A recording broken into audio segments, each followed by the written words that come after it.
Fala, meus jovens, eu sou Adriano Pereira, dono aqui do canal Metalizando, mais um canal de corte aí para quem gosta de cortes. E antes do vídeo, deixa aqui ó, seu like e se inscreva no canal, beleza? Vamos pro corte. Não, assim, a gente tem hoje várias linhas de receita basicamente, mas a principal delas é o patrocínio e o AdSense, né? Então, até foi engraçado porque no momento da maior crise que a gente enfrentou recentemente, foi o momento que a gente tinha desligado uma linha de receita para fazer algo melhor. Então, a gente tinha uma parte de membros que nunca gerou muita atração, a gente nunca fez um produto realmente bom para os membros, para falar assim, ó, isso que eu tô te devolvendo. E a gente desligou os membros, que era uma linha de receita, para fazer um produto bem melhor e ser lançado no segundo semestre. Quando a gente desligou, isso foi em janeiro, em fevereiro a gente perdeu 98% da receita, que aí foi patrocínios e o AdSense que foi para zero. 98% da receita? A gente perdeu, a gente ficou com 2% da receita. Caraca. Não, pior que assim, eu meio que... eu te contei um pouquinho do meu drama naquele dia, né? Cara, eu lembro daquele call que a gente fez lá, foi... Eu te falei quanto é que a gente tava fazendo até o mês anterior e quanto é que eu passei a ficar devendo por mês. Cara, só quanto que vocês passaram a ficar devendo por mês? Cara, antes de cair o AdSense, a gente passou a ficar devendo por mês R$500 mil. Antes de cair o AdSense? Quando caiu o AdSense, aí foi pra 800 pau. Você sabia que ia virar o mês e já ia vir um débito de R$500 mil. Nossa. Cara, É isso mais ou menos, né? Imagina É você isso. acordar sabendo que você tá devendo 800 mil por Ah, eu mês não e ia. trabalhar num business onde o business depende da sua boa vontade de ter uma conversa energia. legal. Não, Da energia, eu acho da trocação. eu acho que o pior, que Isso é era... muito difícil. que teve um vídeo que eu vi seu, que era, pô, chegar no escritório, ver o olhar de todo mundo também desesperado, porque você tem que alimentar uma galera, e você não saber meio que a resposta do que fazer, sabe? Você não consegue passar um pouco da...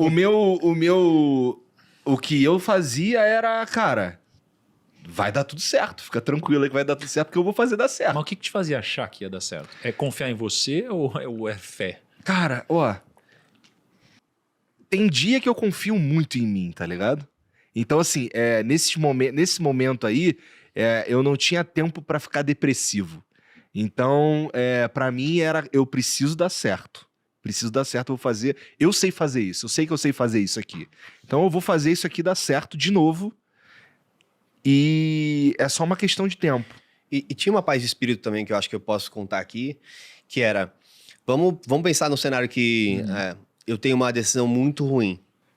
A gente, nesse momento que caiu 98% da receita, a gente manteve 100% dos funcionários. A gente Caramba, fez... quantos funcionários? Eram 120. Caraca. A gente fez 2 ligamentos por performance natural, mas a gente manteve todo mundo e conversou com todo mundo, fez um plano de redução, inclusive, né, de vencimentos de todo mundo.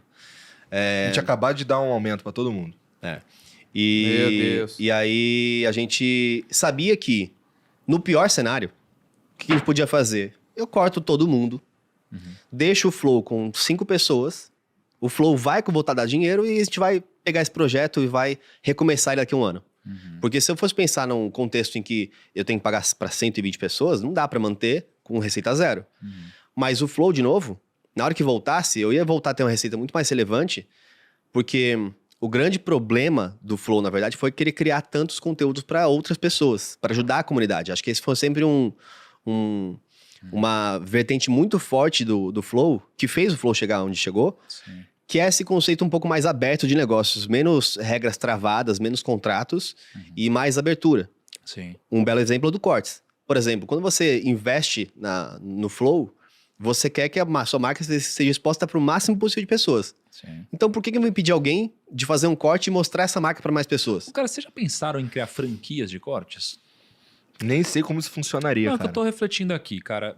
No final das contas, eu acho que deve passar mais dinheiro por fora das mãos de vocês, de acordo com o conteúdo que vocês fazem, do que o que de fato passa pela mão de vocês. Se a gente estiver falando de Né? AdSense, Se a gente é já falando de possível. AdSense, corte, Mas o etc. YouTube acabou com isso. Tem que falar sobre isso. O YouTube fica olhando assim, o que esses caras estão fazendo? O YouTube agora tirou... vamos cortar. Não pode mais ter canais de cortes aleatórios, né? Você tem um corte que ter os oficial, oficiais. ou você produz conteúdo na plataforma. Mas você pode permitir que alguém tenha um canal de cortes de vocês ou não? Ele não vai monetizar. Em teoria, não vai monetizar. Não vai entendi. monetizar mais. É, YouTube... é porque o YouTube ele tem uma política de tipo assim, conteúdos originais e conteúdos novos. Eles não querem que você fique Não, replicando mas conteúdos, veja né? só, mas olha que interessante. Mesmo assim, talvez ainda faça sentido. Por quê? Porque O maior ativo, talvez hoje disponível, seja a atenção, né, do consumidor. Né? É por isso que as pessoas se matam hoje. Você tem um monte de aplicativo de push, etc. Né? Se alguma forma você cria franquias, ou seja, você deixa isso na mão de menos pessoas que podem usar esses cortes como aquisição para algum produto, você tem um custo muito baixo para você desenvolver, cara, uma linha de esteira de produção de cortes, entendeu? E, cara, e se vocês franquearem isso de alguma forma, talvez vocês possam ficar com uma parte de tudo que é gerado para essas pessoas também. Eles usam o seu conteúdo, como eles já fazem os cortes hoje. Às vezes eles usam, sei lá, 2, 3 estagiários para fazer esses cortes, né? Escalam isso daqui de uma forma abismal. E eu vejo muita gente usando os cortes, mesmo que não tenha AdSense, usando isso como aquisição para vender produtos. Não fazem Pra muito isso. caramba. Pô, eu vejo o videozinho do Peter Jordan lá em Ele vários vende canais muito de isso corte, daqui. cara. É que assim, se hoje você pegar um corte desse programa aqui e você fizer algumas alterações dele, você fala alguma coisa por cima, você coloca um negócio antes e tal, não sei o quê, aí você meio que foge dessa regra do YouTube aí e você consegue monetizar. Um corte de um programa de outra pessoa, desde que essa outra pessoa, obviamente, permita. Né? É porque tinha muita gente também fazendo Ctrl-C, Ctrl-V. Que era pegar exatamente a mesma coisa e colocar em 10 canais, às vezes, pra... Olha isso, tem gente hoje ganhando, cara, 15, 20 mil reais por mês com cortes. Tem. Né? Ou talvez mais, e talvez muitas pessoas fazendo isso.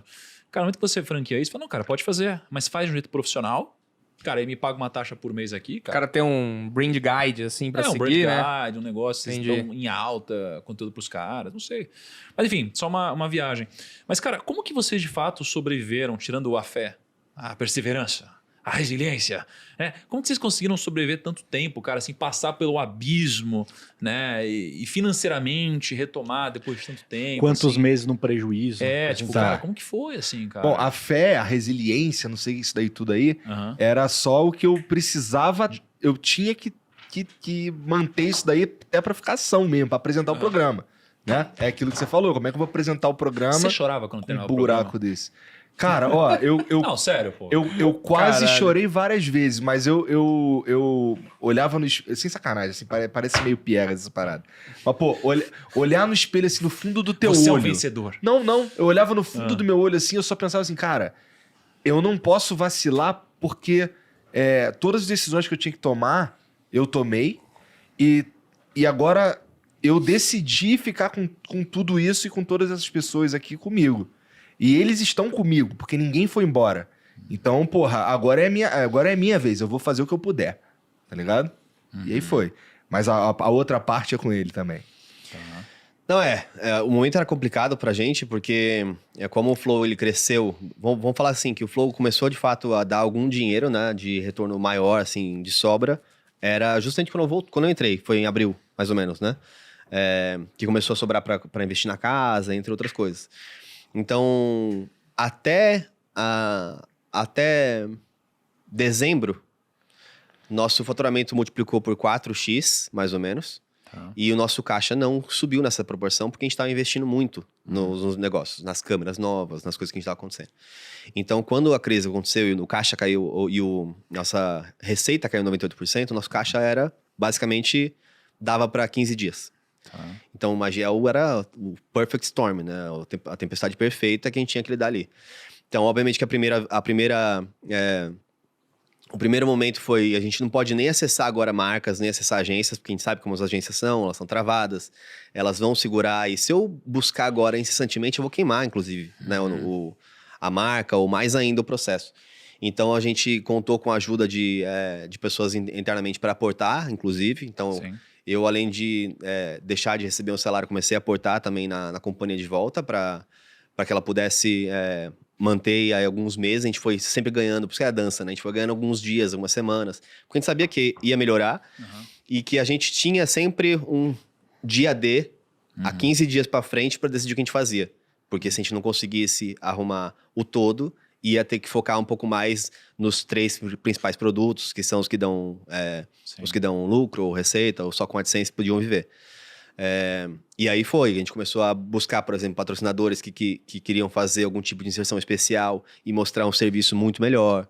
A gente começou a usar a nossa expertise como criadores de conteúdo, como produtora, para produzir conteúdo também. Então a gente fechou alguns projetos nesse sentido. A gente usou os skills, vamos dizer assim, das equipes para pensar em ferramentas e soluções para outras empresas. Então, a gente deu consultoria, por exemplo, para montagem de estúdio. Sim. E foi vivendo como dava durante 3 meses. Foram 3 meses de prejuízo. A gente atingiu de novo o break-even agora em maio. E junho é o segundo mês de break-even com um pouquinho de sobra, mas a gente não voltou ainda nem salários, nem as retiradas de investimento.